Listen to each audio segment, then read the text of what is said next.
What is up, everybody? I am Hoops and Hip Hop, and welcome to another episode of the Pokéblock podcast. Today's episode is going to be a super fun one because we have actually got Joe Merrick, the creator and webmaster of Serebii.net, which basically everyone has used at one point or another if you're a Pokemon fan. Joe, how the heck are you? I'm doing very well, thank you. Awesome. So yeah, I brought on Joe, for obvious reasons. He's like a legend in the community, and I really just wanted to, not only for everyone listening, but also just for myself, just get to know what it's like to run a Pokemon fan site as big as Serebii, and kind of just get your insight, I guess, on what's going on with Pokemon in general, because you are one of, if not the most knowledgeable person, I would say, in the community when it just comes to the happenings and goings on of the franchise. So yeah, that is going to be the gist of the episode. Before we do get started, though, I do need to thank the sponsors that make the show possible, as always. So with that being said, today's episode is brought to you by the Tax Defense Group. The team of professionals at the Tax Defense Group are passionate about helping taxpayers resolve their tax debt. Their services include basic tax preparation, tax audits, resolving large tax debt, and more. They actively represent taxpayers throughout the entire USA, so if you need help resolving your tax issues, contact the Tax Defense Group. Call the Tax Defense Group today at 800-850-7973 to get started. That number again is 800-850-7973, and you can visit them online at thetaxdefensegroup.com. Today's episode is also brought to you by Writer Junkie. Are you thinking about starting a business or a side hustle? For all businesses to be successful, you need a website. Writer Junkie offers website development, content writing, and SEO services for business websites, so call Writer Junkie today at 805-587-7966, and you can visit them online at writerjunkie.com. You can also check us out at ucaststudios.com on our new website to get basically everything about our podcasts and content as well. Links are in the description for all of that. Okay, so with that being said, I'm gonna try and ask you questions that hopefully you haven't been asked a million times before, and if I do, then I'm sorry, but I'll try my best. It's fine. So the one thing I guess I personally was super intrigued about is, where did Serebii come into all of this in terms of being your favorite Pokemon and the mascot for the website, and how did that become a thing? It's really a bit mundane. Basically, when I started the website, every website on the internet, every Pokemon fan site, was typically Mewtwo's this, Mew's this, and as Gen 2 was just starting to roll out, I wanted to be ahead of the curve when I was naming the site.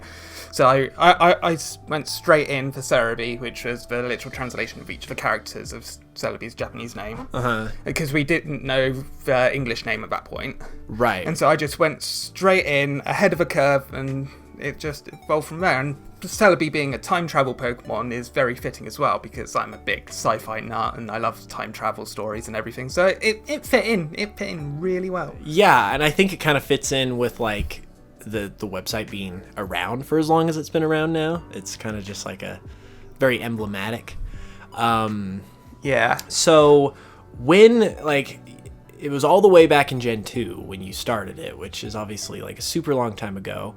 So what was kind of, I guess, the tipping point for you where you kind of sat there and you're like, I think I want to make a website and kind of catalog all the goings on of Pokemon? That's really hard to say. It was basically just a hobby thing I was doing in computer class at school back when I was 13, and it just really snowballed from there. So it was more of just kind of a for fun hobby thing, and then it just got super huge. So when was the moment that it sort of became really big and you were like, oh my gosh, this is more than I thought it was going to be? As Gen 3 was starting to roll out, when Ruby and Sapphire came out, I was doing the coverage, and the server broke.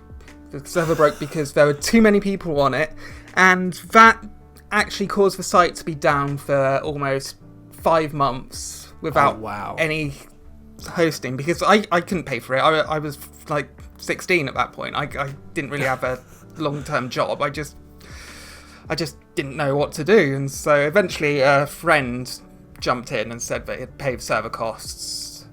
And since then, it just kept growing and growing and growing and growing. Yeah, that's really, really cool. Cause like I mean, I'm sure you've had a ton of people tell you just that like how they like grew up looking at Serebii, you know, for their Pokemon news. Cause especially during the earlier days when there wasn't obviously social media and the internet was still sort of becoming more of a mainstream thing. As far as like getting info from Japan, your website was probably more or less the one place that was like saying, okay, this Pokemon was revealed, this trailer just came out, that type of thing. Yeah. So that like obviously is like super valuable in that sense. Was it like hard to sort of figure out what was going on back then when everything was a lot more limited? It was a bit tricky, but luckily I got into contact with someone who lived in Okinawa. Oh. And he was able in 2001 to 2002, and he continued on until about 2008, and then he just fell out of the franchise. But he was able to help me whenever there was news on Pokemon, on the anime, and the new Pokemon reveals in Korokoro. He was able to help me with that, and that was essentially how Serebii became known, because no one else was doing the coverage from what was going on in Japan. Japanese websites weren't the best, and most people who are running websites, they didn't know much Japanese. They were just in it because they got into it in the West when it came to the West, and that's just really how it started. Just managed to make a good friend, and he helped, and it just snowballed and snowballed. Right, yeah. Like, it's always interesting to me, even now, to a certain degree, stuff that I guess comes from, well, it all comes from Japan, but this, like, certain things, like, I guess, like, interviews and just, like, those kind of, like, reveals and whatnot, it's interesting how much sort of stays in Japan and just, like, doesn't kind of become like international knowledge, I guess you could say, for lack of a better term, because there are a lot of like interviews and stuff that the Game Freak staff have done that have really interesting info that just kind of, I guess, don't get publicized outside of Japan as much. So that's really interesting. So do you have, I guess that kind of leads though into another inquiry I had. Obviously now with Pokemon having like so many branches of things that are going on, you're always tweeting out like new trailer for this, or like even if it's like a really small game like Pokemon Cafe Mix, something new happens, like you're on it right away. With so many different things to keep your eyes on, do you have like, I guess, a number of like correspondent type people that are keeping track of different things, or how much of it is kind of like just you sort of doing it on your own? That's a tricky question, because the vast majority of it is me alone, but I do have a few friends who keep an eye out whilst I'm sleeping, and should anything drop, then they will ping my phone with a very, very obnoxiously loud siren, so it will wake me up. So you know it's like, it's Pokemon news. Yeah. That's good. But other than that, it's just me just keeping an eye out for everything. And of course, sometimes I do miss things. I am human. Right. And that's when people point me in the direction of it. Yeah, but I mean, like, I think that's sort of what's crazy is I think you have like as perfect a track record with that stuff as you could have. Because I honestly can't recall a time where I saw something that happened that that I didn't see from you, or that you hadn't already like covered or like posted about or something like that. So you do an awesome job for sure. Thank you. Yeah, you're welcome. Getting like, I guess, in a different direction, because I feel like you're always getting like asked and talked about the website in general. So I definitely want to know, I guess, just like your thoughts about the series in general and what's going on in general.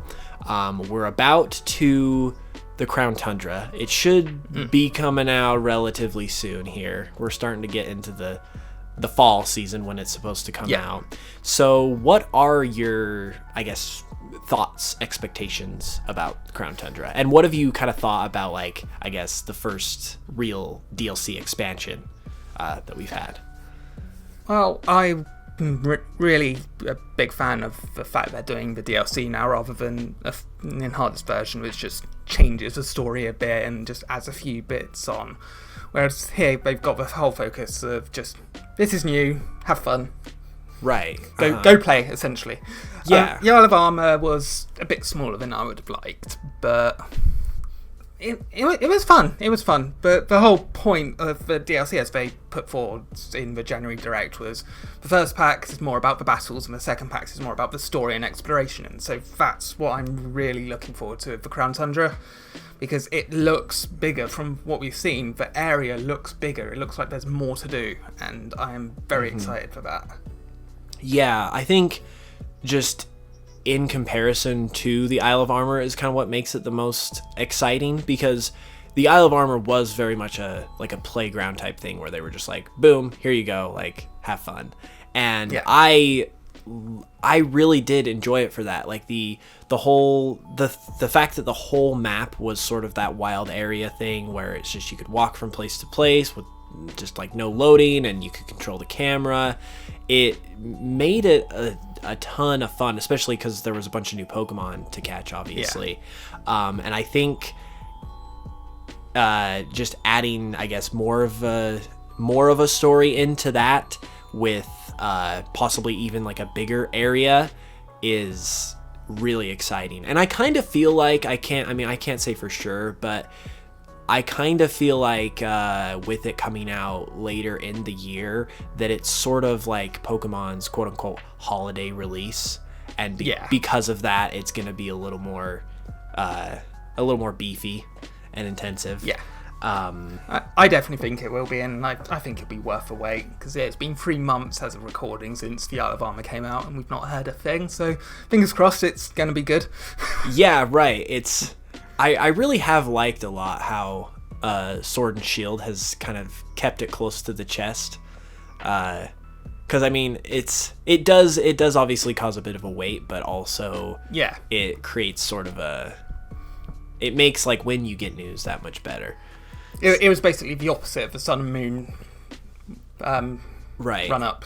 Yeah, because that was here's everything, and here it's like. Yeah, here's some bits. It's kind of interesting looking back at Sun and Moons, because if you go back and kind of just look at all the trailers, there are so many trailers that are just for like 1 or 2 Pokemon, and then you've got other trailers which have 10. Yeah, and it was definitely a little overkill, but I kind of know why. I kind of understand why they did it with like it being the 20th anniversary and Pokemon Go just came out, and it was just like, they wanted to keep people's attention. But speaking of anniversaries, next year is the 25th anniversary for Pokemon, and that's bound to be very, very big. I know you don't like know what's going to happen, but like, what are your thoughts, and I guess what do you kind of expect to see from that? Oh, it's really hard to say, especially since people take what I say and, act like Joe's saying this.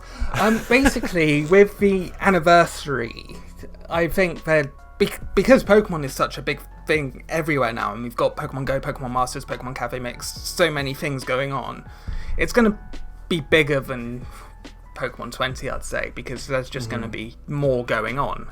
Right. You're going to have anniversary events in Go, you're going to have anniversary events in Masters, you're probably going to have some anniversary events in Sword and Shield, and maybe a new game or a new DLC or something like that, just to, for the big Pokemon Day announcement. Right, yeah. I'm definitely... I mean, it's my personal prediction that, like, I hate to just ride the bandwagon, but I kind of do feel like Diamond and Pearl remakes might happen, just because it's the 25th anniversary, and it's like, if that would be the type of thing to release on a 25th anniversary, and next year's also the 15th anniversary of Diamond and Pearl itself. So the stars kind of align there. So I'm kind of crossing my fingers for that, even though I'm not like, I guess, holding my breath at the same time. Yeah. But I totally agree with you that it's going to be bigger, just because if like the 25th anniversary is sort of like a golden anniversary for video games. Because I mean, both Mario and Zelda, for example, had big stuff on the 25th. Yeah, right. And I mean, Pokemon is like as a brand is even bigger than that. So it's gonna be really interesting to see what happens. I'm really looking forward to it. So with like there's lots of different things happening with Pokemon, like there's been a bunch of leaks this year, for instance, that have happened. Do you obviously don't like report on those, but have you like paid attention to them? I was gonna ask you because there was like a leak involving like Serebii and its early designs. Like, do you pay attention to that? Do you have any like comment on that at all? I try not to, but really the method they were found is very, very, very sketchy, and it's like it kind of killed the fun of it. When the like Satoshi Tajiri manga came out 2 years ago, it was like we saw some prototype Pokemon, and that was huge. And now it's like the mystery's gone. Right. Yeah. It's like I definitely myself. It's very tricky because I am sort of I'm happy to see it because it's like hugely important in terms of just like the history of the series, but it obviously wasn't obtained in a very like legal way to put it lightly. But I don't know, it's almost like because they keep that stuff so secretive. Like they've even like James Turner, he's pretty like chill when it comes to being on Twitter and saying, oh, I designed this Pokemon, and even he had to go and backtrack a little bit and like delete some of his tweets. So it kind of is just interesting what I guess like it's my I guess assumption that maybe they don't want that stuff out because there's always a chance they could recycle it and reuse it. But I don't know, it's always a bit disappointing because like they don't even like there's not even like a good Pokemon art book out there that just has like concept art for what we do have, like what's actually in the there were series. some in Japan though. Japan gets a lot of them, typically as a pre-order bonus of a Pokemon Center. Right, yeah, I guess that is true. But yeah, it's definitely really interesting. I hope one day they will do something like that, whether it's like put things out on their own terms. Yeah, right, because that's such, I mean, on it, like it was a couple years ago that first major Gold and Silver leak happened, and that was honestly like, even though it was not through them at all, it was such a big deal. Like it helped the series that year a lot in terms of just drumming up hype, because it kind of led into the announcement for Let's Go Pikachu and Eevee, and it kind of just created this buzz, which was good. And I think, I don't know, if nothing else, that's sort of a way they could like use it, I guess. So do you have a favorite Pokemon game of yours that you enjoyed the most? Ooh. Are we talking main series or spin-off? How about one of each? Favorite spin-off, favorite main series. Main series would probably be Ultra Sun and Ultra Moon. Oh, that's a very interesting pick. Why is that? Well, like I said earlier, I'm a big fan of sci-fi, and it's like got this B-movie sci-fi plot, which is just great, and it's hard. It is the hardest Pokemon game, and people always just say, "Oh no, it's so easy." It's like, no, it's not. You go to Ultra Necrozma, you're gonna wipe if you are doing it for the first time, whereas people say, "Oh no, I planned ahead." It's like, well, you're not meant to plan ahead. Right? Yeah. Ultra Necrozma was definitely a challenge for sure. I can't remember like how much I did or did not struggle with that game though. The biggest thing I pulled away from it was that it was just like so similar to Sun and Moon. I still enjoyed it a lot, and I definitely really liked the whole plot of Gen 7 in general.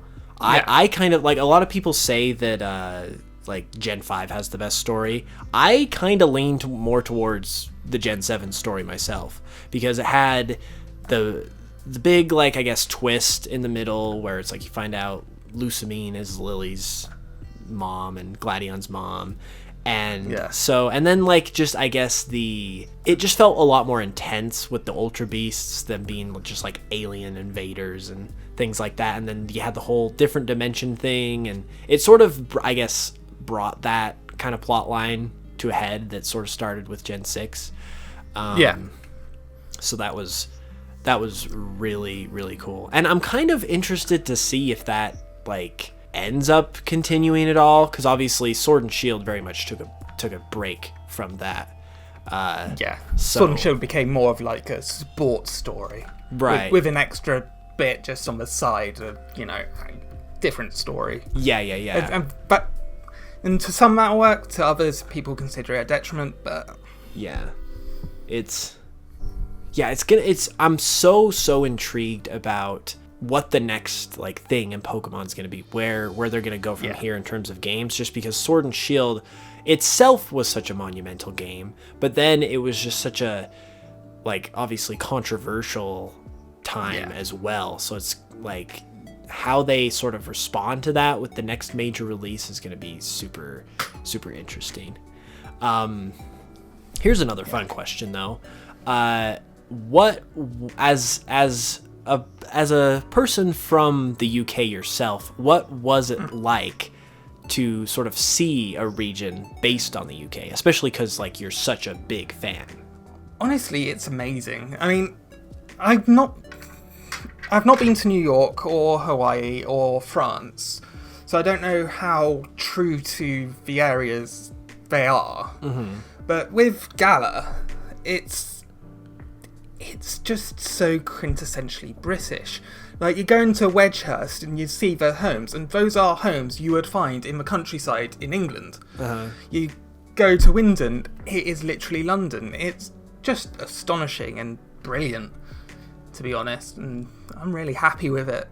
Yeah, I think that, like, I personally, like you said, I've never been to any of those other places myself, so I've never, like, experienced that, but I can imagine it would be really cool, because for me, that's kind of almost one of my favorite parts about the series, is how it connects to the real world in that way.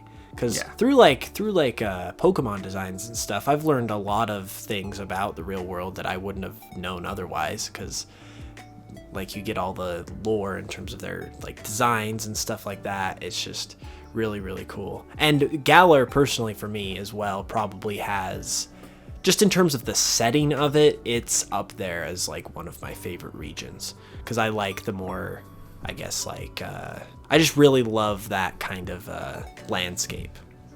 Yeah, I mean, aside from the wild area, the areas in Sword and Shield, even if you say they're a bit linear, they are some of the best designed areas in terms of aesthetic and atmosphere and things like that of any Pokemon game, by far. Well, maybe Alola.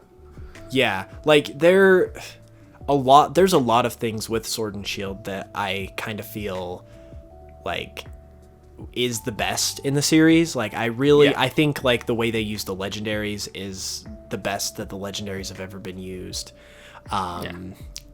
This one doesn't get talked about a lot, but I think Chairman Rose's battle theme, at least for me, that's, like, my favorite battle theme. Like, I even put it above, I think I would even put it above, like, Red's battle theme.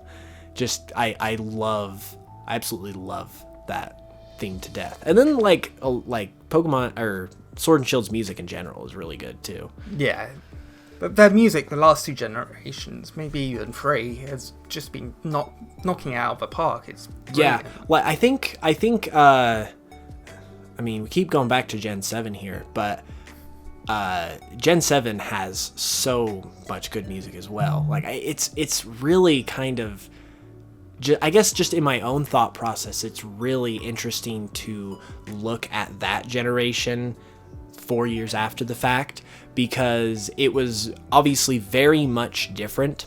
And at the time when I played it, there was a lot I liked, but I wasn't I wasn't super fond of the super linear path you took between the islands, and the trials felt like there could have been more done with them. Like, I preferred the gyms, and so there were some things that I guess like I associated with that generation just because they stuck out more in my mind. But now that I'm personally like a few years removed from that generation, I'm like, holy cow, I forgot how good of a soundtrack Sun and Moon has, or holy cow, a lot of the Pokemon are really good, and like the story was really good. So it's like you almost have to take some time away from like any given game or generation before you can really appreciate it. Yeah, I mean, that's something I've been noticing on Twitter, because Gen 5 a few years ago received so much hate. People were just constantly saying it was one of the worst generations, and now here we are, and it is just beloved now. Yeah, it really is. Like, I even see just in my recommended like videos on YouTube, I'll see a bunch of stuff that's like just talking about how cool Gen 5 is. And it's so weird, because I was very much the same way with Gen 5 too. I would say it's probably still like my least favorite generation, but I definitely don't say it's like bad or anything like that. Yeah. Like, there is so much like good about it for sure. So we got a little bit sidetracked there. What was your favorite spin-off game? That's a really tricky one, because I really enjoy Pokemon Go. I'm really enjoying Pokemon Masters at the moment. I've enjoyed so many Pokemon games, and that's one of the great things about running the site, is because I play every single spin-off game. Right. And some I love, some I don't like Mystery Dungeon. Ugh. Is that like for the series as a whole, or like the newest one? The series as a whole, the gameplay, I just can't stand for Mystery Dungeon. I like the story, the music is brilliant, the presentation is usually top-notch, but I just can't stand that gameplay. Interesting. I think, yeah, that's an interesting take.